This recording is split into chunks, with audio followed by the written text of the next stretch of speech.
நான் இன்னைக்கு உங்களை சந்திக்க வந்திருக்கிற இந்த நேரத்துல என் கூட ஒரு சின்ன ஃப்ரெண்டு வந்திருக்கிறாங்க. அவங்களையும் நான் உங்களுக்கு அறிமுகப்படுத்தலாம்னு சொல்லி யோசிக்கிறேன். செய்திக்கு போவதுக்கு முன்னாடி உங்களுக்கு நான் ஒரு ஃப்ரெண்டை வந்து அறிமுகப்படுத்த விரும்புறேன். நீங்க எல்லாரும் கவனமா கவனிங்க, சரியா? ஓகே.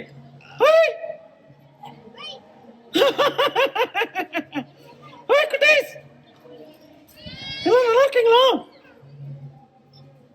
ஐயோ அண்ணே, என்ன யாருமே பேச மாட்டேங்கிறாங்களே?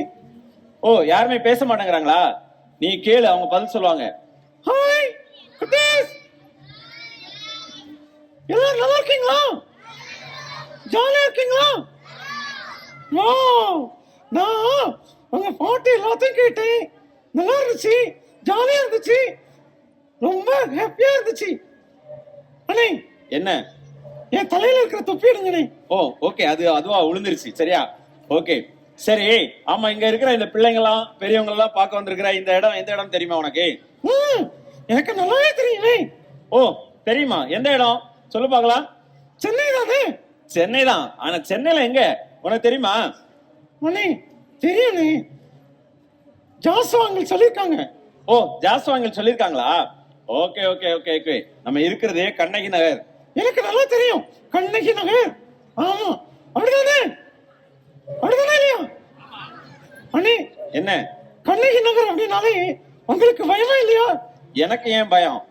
என்னை போல தானே இவங்க எல்லாரும் இருக்கிறாங்க. நானும் மனுஷன், அவங்களும் மனுஷன் தானே. ஓஹோ ஆமாண்ணே, எனக்கு கண்ணகி நகர்னா ரொம்ப ஜாலியா இருக்குண்ணே. ஜாலியோ ஜாலி. அது மட்டும் இல்லாம கிறிஸ்துமஸ்ல அதுதான் ஜாலியா ஜாலி. ஓ, கிறிஸ்துமஸ் அப்படினாலே ரொம்ப ஜாலி இல்ல? ஆமா, கிறிஸ்துமஸ் நம்ம செலிப்ரேட் பண்ண வந்திருக்கிறோம். அது மட்டும் இல்லாம இங்க இருக்கிற பிள்ளைங்க எல்லாரும் கூட சேர்ந்து அந்த கிறிஸ்துமஸ் நாட்களை நம்ம சந்தோஷமா கொண்டாட வந்திருக்கிறோம். பிள்ளைங்களாம் நிறைய ஆக்ஷன் சாங், நல்ல பாடல்லாம் அழகா பாடினாங்க, எல்லாமே நம்ம பார்த்துட்டு இருந்தோம்.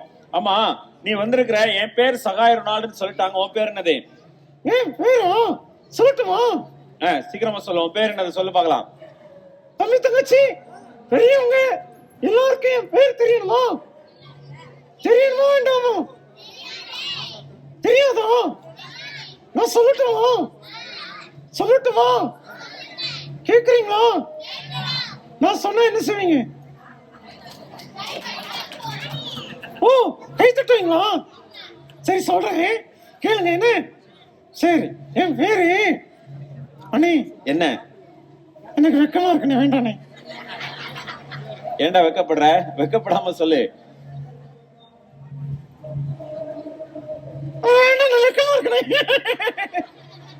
அடடா, வெக்கப்படாதப்பா. வெக்கப்பட்டா அது ரொம்ப கஷ்டம். வெக்கப்படாம சொல்லு பார்க்கலாம். எதனால வெக்கப்படுற? அதான் அங்க ஒரு தாத்தா என்ன மறைச்சு பாக்குறாங்க, எனக்கு வெக்கமா இருக்கு.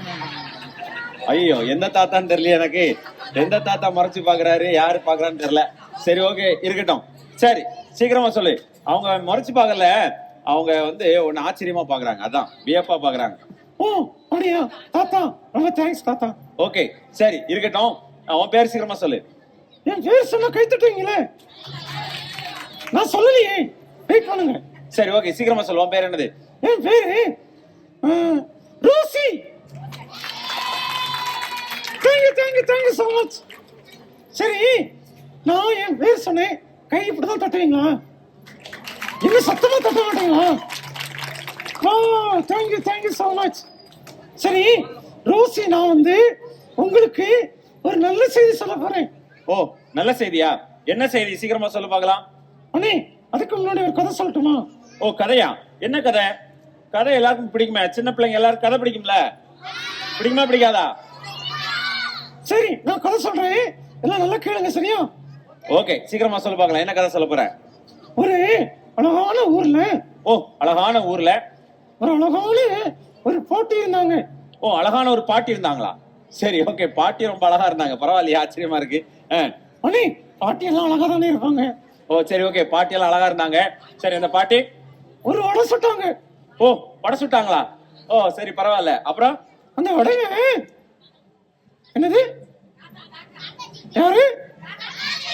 காக்கா. அண்ணே, என்ன? இந்த கதையை நான் சைனால படிச்சேனே. இந்த கதையை சைனால படிச்சியா? அப்புறம் இங்க இருக்கிற எல்லாரும் சொல்றாங்க. ஓ, எல்லாரும் சொல்றாங்களா? இங்க இருக்கிற எல்லாருக்கும் தெரியும்னு நினைக்கிறேன். தெரியுமா? தெரியுமா? நிஜமா? அண்ணே, என்ன? சைனால தானே சொன்னாங்க. ஓ, சைனால சொன்னாங்களா? சரி, பரவாயில்ல. நீ ஒரு புது கதை சொல்ல பார்க்கலாம். ஓகே, புது கதை சரியா? ஒரு புது ஊர்ல ஓ, ஒரு புது ஊர்ல ஒரு புது பாட்டி புது பாட்டி புது வடை சுட்டாங்க. என்னண்ணே எல்லாரும் சிரிக்கிறாங்க? இல்லப்பா, நீ அதே கதை, ஓல்டு கதையை தான் புதுசா சொல்ற. ஓ, அப்படியா? சரி, நான் ரொம்ப சூப்பரான கதை சொல்றேன் சரியா? ஓகே, சூப்பரான கதை சொல்லு. ஒரு சூப்பரான ஊர்ல சூப்பரான ஒரு பாட்டி சூப்பரா ஒரு வடை சுட்டாங்க. அண்ணே, என்ன? எல்லாரும் சிரிக்கிறாங்கண்ணே. இந்த மைக் ஆபரேட் பண்ற அங்கிள் கூட சிரிக்கிறாரு. ஓ, மைக் ஆபரேட் பண்ற அங்கிள் சிரிக்கிறாரா? ஓ, எல்லாரும் சிரிக்கிறாங்களா? பரவாயில்ல. நீ ஒரே கதையை மாத்தி மாத்தி சொல்ற பத்தியா, அதுதான் எல்லாரும் சிரிப்பா இருக்குது. நீ கதையெல்லாம் விடு. ஏதோ ஒரு முக்கியமான செய்தி சொல்றேன்னு சொன்னல. கிறிஸ்துமஸ் செய்தி. ஓ, கிறிஸ்துமஸ் செய்தி. என்ன செய்தி? தூதர்கள் சொன்ன செய்தி. தூதர்கள் சொன்ன செய்தியா? பரவாயில்லையே, தூதர்கள் வந்து சொன்ன செய்தி உனக்கு தெரியுமா? எனக்கு நல்லாவே தெரியுமே. எல்லாருக்கும் சொல்லட்டுமா? கேப்பீங்களா? நீ சொல்லு, அதுக்கப்புறம் நான் கண்டினியூவா சொல்ல போறேன். சரி, ஓகே. இன்று இன்று என்னது? இன்று என்னது? எல்லாரும் சொல்லுங்க, சத்தமா சொல்லுங்க. இன்று கர்த்தராகிய கிறிஸ்து என்ன ரட்சகர். அப்புறம் என்னது? அப்புறம் என்ன? டேய், மறந்துட்டியா? ஆமாண்ணே, மறந்துட்டேனே.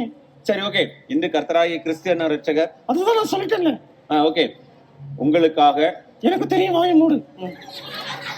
உங்களுக்காக உங்களுக்காக அண்ணே, அந்த சிவப்பு கலர் சேரி கட்டி இருக்கிற அக்கா சொல்லவே இல்லனே.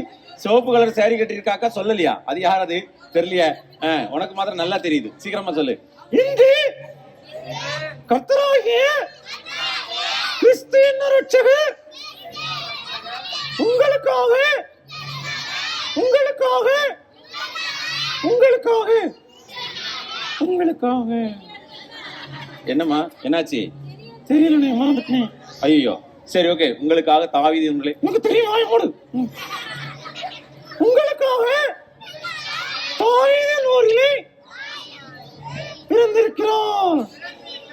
பிறந்திருக்கிறார். சத்தமா சொல்லுங்க, தாத்தா சொல்லுங்க. ஓகே, எல்லாரும் சத்தமா சொல்லுவாங்க. நீ மறுபடியும் சொல்லு. இன்று கர்த்தராகிய கிறிஸ்து என்னும் ரட்சகர்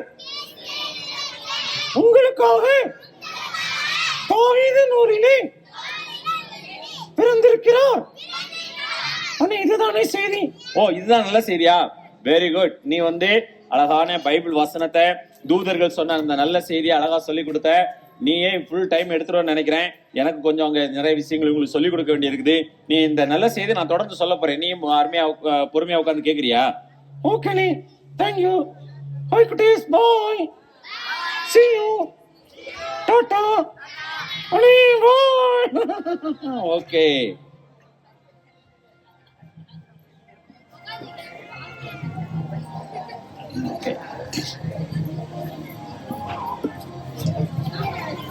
எனக்கு பிரியமான அருமையான நண்பர்களே, சகோதர சகோதரிகளே, பெரியோர்களே, அருமையான சிறு பிள்ளைகளே, உங்க எல்லாரையும் நான் சந்திக்கிறதுல ரொம்ப சந்தோஷப்படுறேன், மகிழ்ச்சி அடைகிறேன்.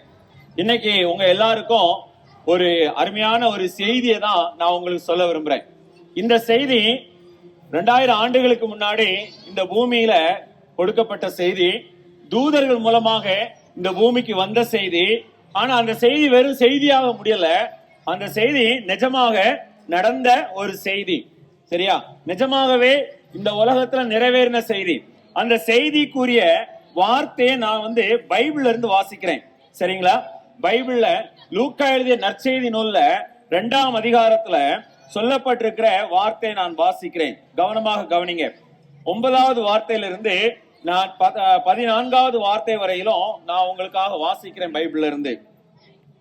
அவ்வேளையிலே கர்த்தருடைய தூதன் அவரிடத்தில் வந்து நின்றான். கர்த்தருடைய மகிமை அவர்களை சுற்றிலும் பிரகாசித்தது. அவர்கள் மிகவும் பயந்தார்கள். தேவதூதன் அவர்களை நோக்கி, பயப்படாதீர்கள், இதோ எல்லா ஜனத்துக்கும் மிகுந்த சந்தோஷத்தை உண்டாக்கும் நற்செய்தியை உங்களுக்கு அறிவிக்கிறேன். இன்று கர்த்தராகிய கிறிஸ்து என்னும் இரட்சகர் உங்களுக்காக தாவீதின் ஊரிலே பிறந்திருக்கிறார். பிள்ளையை துணிகளில் சுற்றி முன்னணியில் கிடத்திருக்க காண்பீர்கள். இதுவே உங்களுக்கு அடையாளம் என்றான். அந்த சனமே பரம சேனைகளின் திரள் அந்த தூதனுடனே தோன்றி, உன்னதத்தில் இருக்கிற தேவனுக்கு மகிமையும் பூமியிலே சமாதானமும் மனுஷர் மேல் பிரியமும் உண்டாவதாக என்று சொல்லி தேவனை துதித்தார்கள். பிரியமானவர்களே, இன்னைக்கு நான் ஒரு மனிதனாக வந்து உங்களோடு இந்த செய்தியை சொல்லிக் கொண்டிருக்கிறேன். ஆனால் 2000 ஆண்டுகளுக்கு முன்பாக ஆண்டவராய் இயேசு கிறிஸ்து இந்த பூ உலகத்திலே ஒரு கன்னியின் வயிற்றிலே ஒரு பாலகனாக இந்த பூமியில பிறந்து வந்தபோது வானத்தில் இருக்கிற தூதர்கள் எல்லாம் தோன்றி அவர்கள் பாடின அற்புதமான ஒரு பாடலின் வரிகள் தான் நான் உங்களுக்காக வாசித்தது.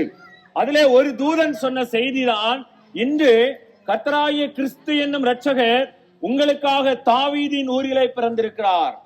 பிரியமானவர்களே, ஆண்டவராய் இயேசு கிறிஸ்துவுக்கு கொடுக்கப்பட்ட ஒரு உன்னதமான ஒரு பேர் என்னன்னு சொன்னால் இரட்சகர். இரட்சகர் இரட்சகர் என்று சொன்னால் காப்பாற்றுகிறவர் அல்லது மீட்கிறவர், விடுதலை கொடுக்கிறவர், பாவத்திலிருந்து மன்னிப்பை கொடுக்கிறவர். இரட்சகர் என்று சொன்னால் விடுவிக்கிறவர், காப்பாற்றுகிறவர். இரட்சகர் பிறந்திருக்கிறார். எதிலிருந்து ரட்சிப்பதற்கு, எதிலிருந்து காப்பாற்றுவதற்கு? இந்த உலகத்தில் இருக்கிற ஒவ்வொரு மனிதனையும் பாவத்திலிருந்தும் பாவத்தின் தண்டனையில் இருந்தும் காப்பாற்றுவதற்காக இரட்சகர் பிறந்தார். இன்னைக்கு ஒரு மனிதன் தன்னைத்தானே பல நிலைமைகளிலே தன்னை காப்பாற்றிக் கொள்ள முடியும் இல்லையா? எப்படி காப்பாற்றிக் கொள்ளலாம்? மருத்துவ படிப்பு வந்ததினாலே ஒரு நோயிலிருந்து தன்னை அவன் காப்பாற்றிக் கொள்ள முடியும் இல்லையா?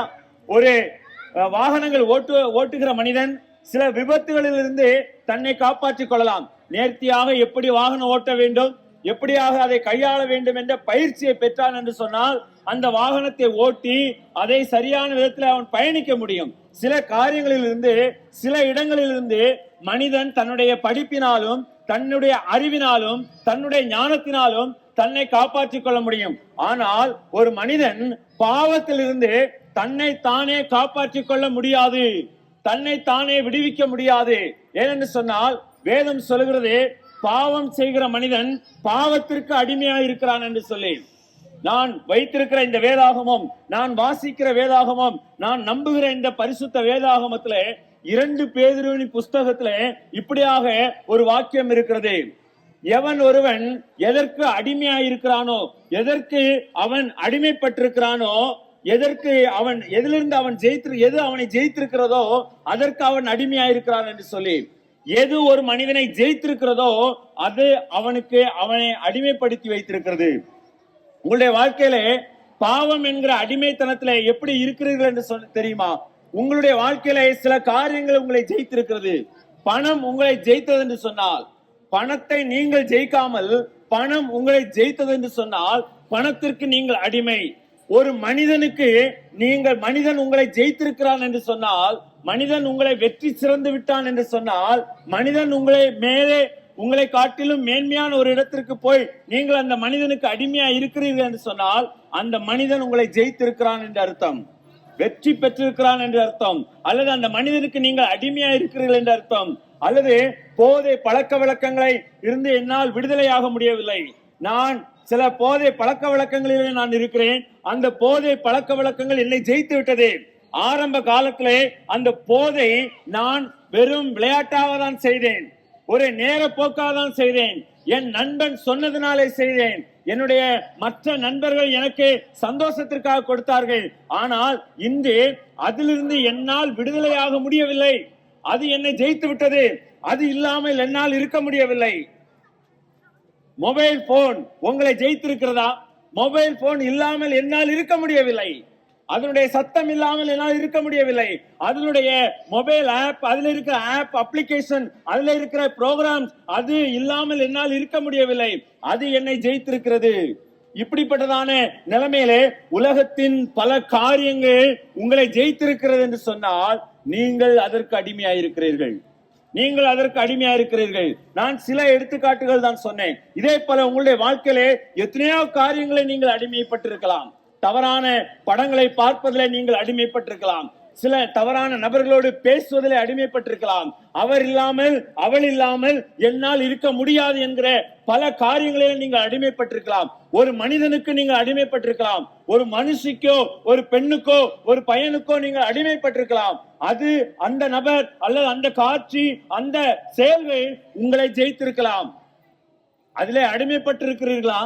அடிமைத்தனத்தில் இருக்கிற ஒவ்வொருவரையும் விடுவிக்கும்படி, விடுதலை செய்யும்படி, பாவத்திலிருந்து நம்மளை மீட்பதற்காக கர்த்தராகிய இயேசு கிறிஸ்து இரட்சகராக இந்த உலகத்திலே பிறந்தார். பாவம் என்கிற அடிமைத்தனம் உங்களை ஆட்டி படைக்கிறதா? உங்களை கட்டி வைத்திருக்கிறதா? உங்களை விடுவிக்க முடியாமல் இருக்கிறதா? எத்தனையோ குடும்பங்களிலே அருமையான சகோதரனே சகோதரியே, எத்தனையோ குடும்பங்களிலே போதை பழக்க வழக்கத்தினாலே வீட்டில் சந்தோஷம் இல்லை, சமாதானம் இல்லை, இல்லையா? பண்டிகை நாட்களா இருந்தாலும் சரி, பண்டிகை இல்லாத நாட்களா இருந்தாலும் சரி, வீட்டிலே ஒரே குழப்பம், கண்ணீர், பிரச்சனை. எப்பொழுது இந்த கஷ்டம் தீரும், எப்பொழுது இந்த பிரச்சனை தீரும், இல்லையா? போதை பழக்க வழக்கங்களினாலே, பலவிதமான அடிமைத்தனத்தினாலே, பலவிதமான பாடுகளினாலே, கடன் பிரச்சனையினாலே, கடன் தொல்லையினாலே, ஒருவரிடத்திலிருந்து கைமாத்தாக வாங்கி வட்டி மேல வட்டி, இல்லையா? பலவிதமான வட்டிக்கு கைமாத்தாக வாங்கி அதற்காக இஎம்ஐ கட்ட வேண்டும், அதற்காக பல காரியங்களை செய்ய வேண்டும் என்பதற்காக பல பிரயாசங்கள், பல போராட்டங்கள், பல உழைப்புகள் உங்களுடைய வாழ்க்கையில வீணாய் போகிறது. பல மணித்துளிகள் வீணாய் போகிறது, பல காரியங்கள், இல்லையா? எதனாலே? பாவம் என்கிற ஒரு காரியம் உங்களை அடிமைப்படுத்தி இருப்பதினாலே, பாவம் என்கிற காரியத்துக்கு நீங்கள் அடிமைப்பட்டு போனதுனாலே இப்படிப்பட்ட நம்முடைய நாட்கள், நேரங்கள், சமயங்கள், உழைப்புகள் எல்லாம் சுரண்டப்படுகிறது. பிரியமானவர்களே, அருமையானவர்களே, சகோதரனே சகோதரிகளே, பெரியவர்களே, நீங்கள் எல்லாரும் கவனமாக கேளுங்கள். பாவத்திலிருந்து விடுதலை செய்யும்படி, பாவத்திலிருந்து விடுவிக்கும்படியாக குமாரனாகிய கர்த்தராகிய இயேசு கிறிஸ்து இந்த பூவுலகத்திலே வந்து பிறந்தார். அவர்கள் தூதர்கள் சொன்ன இன்னொரு வாக்கியத்தை நான் சொல்லி சுருக்கமாக முடிக்க விரும்புகிறேன். பாருங்கள், அவர்கள் சொன்ன காரியம் என்னவென்று தெரியுமா? உன்னதத்தில் இருக்கிற தேவனுக்கு மகிமை, உன்னதத்திலே இருக்கிற தேவனுக்கு மகிமை. பிரியமானவர்களே, இயேசு கிறிஸ்து இந்த பூமியிலே பிறந்ததினாலே உன்னதத்தில் இருக்கிற தேவனுக்கு மகிமை. அது மட்டும் இல்லாமல் பூமியிலே சமாதானம், பூமியிலே சமாதானம். யாருக்கு சமாதானம்? மனிதன் மனிதனுக்குள்ளே சமாதானம் இல்லை, தகப்பன் தாய்க்குள்ளே சமாதானம் இல்லை, பிள்ளைகளுக்கும் பெற்றோருக்கும் இடையிலே சமாதானம் இல்லை. சண்டை, பிரச்சனை, குழப்பங்கள், போராட்டங்கள், வைராக்கியங்கள், இப்படிப்பட்டதான சமாதானம் இல்லாத நிலைமை, குடும்பத்திலே சமாதானமற்ற நிலைமை. இப்படிப்பட்ட சமாதானமற்ற நிலைமையில் இருக்கிற பூமியிலே வாழுகிற ஒவ்வொரு மனிதனுக்கும் சமாதானத்தை உண்டாக்கும்படி, சமாதானத்தை கொடுப்பதற்காக கர்த்தராகிய இயேசு கிறிஸ்து இந்த பூவுலகத்திலே வந்து பிறந்தார். பூமியிலே சமாதானத்தை கொடுப்பதற்காக. வாழ்க்கையிலே மனிதன் சமாதானமற்று நினைக்கிறான், தெரியுமா? பிரியமானவர்களே, அவர்கள் சமாதானத்தை தேடி, நீங்க கொஞ்ச நேரம் மொபைல் போன்ல உட்கார்ந்தா சமாதானம் கிடைக்கும்னு நினைக்கிறீங்களா? கிடைக்க போறதில்ல. சினிமாவில போய் சினிமா காரியங்களை போய் பார்க்கிறோம், கொஞ்ச நேரம் அமைதியா இருக்கலாம்னு சொல்லி, அது 3 மணி நேரம் சினிமா முடிஞ்சோடனே மறுபடியும் சமாதானம் இல்லை, இல்லையா? பல காரியங்களை, பல களியாட்டுகளை, பல காரியங்களை நாம் செய்து பார்க்கிறோம் சமாதானத்தை தேடி, சமாதானம் இல்லை.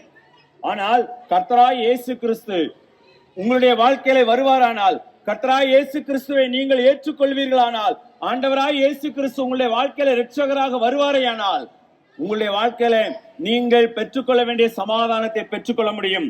மூன்றாவதாக அங்கே சொல்லப்படுகிற ஒரு வாக்கியத்தை பாருங்கள். மனுஷர் மேல் பிரியமும் உண்டாவதாக. மனிதருக்குள் பிரியம். அருமையானவர்களே, யோசித்து பாருங்கள். நீங்கள் பிறந்து விவரம் தெரிந்த நாளிலிருந்தே உங்களோடு பிரியமாயிருந்த நபர்கள் இன்று எங்கே போனார்கள்? உங்களோடு நண்பர்களாக இருந்த நபர்கள் இன்று எங்கே போனார்கள்? எல்லோரும் நண்பர்களாக தொடர்ந்து இருப்பதில்லை. பிரியமானவர்கள் எப்பொழுது நம்மளோடு கூட இருப்பதில்லை. சிலர் மரித்து போய்விட்டார்கள், சிலர் இடம்பெயர்ந்து போய்விட்டார்கள், சிலர் நம்மளை மறந்து விட்டார்கள், சிலர் நம்மளை தொலைத்து விட்டார்கள், நாமும் சிலரை தொலைத்து விட்டோம்.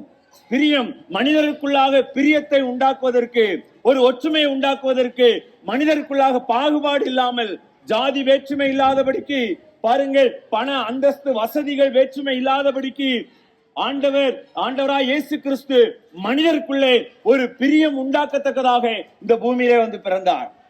பிரியமானவர்களே, கணவன் மனைவிக்கிடையிலே பிரியம் இருக்கிறதா? கணவன் மனைவிக்கிடையில அன்பு இருக்கிறதா? பிள்ளைகள் பெற்றோரிடத்துல அன்பு இருக்கிறதா? வெறுப்பு, வேதனை, கண்ணீர், கஷ்டம், பாடுகள், துக்கம் இல்லையா?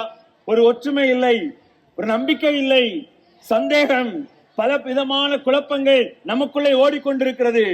பிரியமானவர்களே, இதற்கெல்லாம் காரணம் என்ன தெரியுமா? நமக்குள்ளாய் இருக்கிற பாவம். பாவம் என்கிற காரியம், பொல்லாத பாவம் நம்மை ஆட்டி படைப்பதினாலே நமக்குள்ளாக வேறுபாடுகள், வேற்றுமைகள், வெற்றிடங்கள் காணப்படுகிறது. ஆனால் கர்த்தராகிய இயேசு கிறிஸ்து, நான் சொல்லும் ஆண்டவராகிய இயேசு கிறிஸ்து, இந்த கண்ணகி நகர் பகுதியிலே கர்த்தருடைய பிள்ளைகள் இருந்து சொல்லுகிற ஆண்டவராகிய இயேசு கிறிஸ்துவானவர் உங்களுக்குள்ளே சமாதானத்தையும் உங்களுக்குள்ளாக பிரியத்தையும் உண்டாக்கும்படியாக இந்த பூ உலகத்திலே வந்தார். உங்களுடைய பாவத்தை மன்னிக்கும்படி வந்தார்.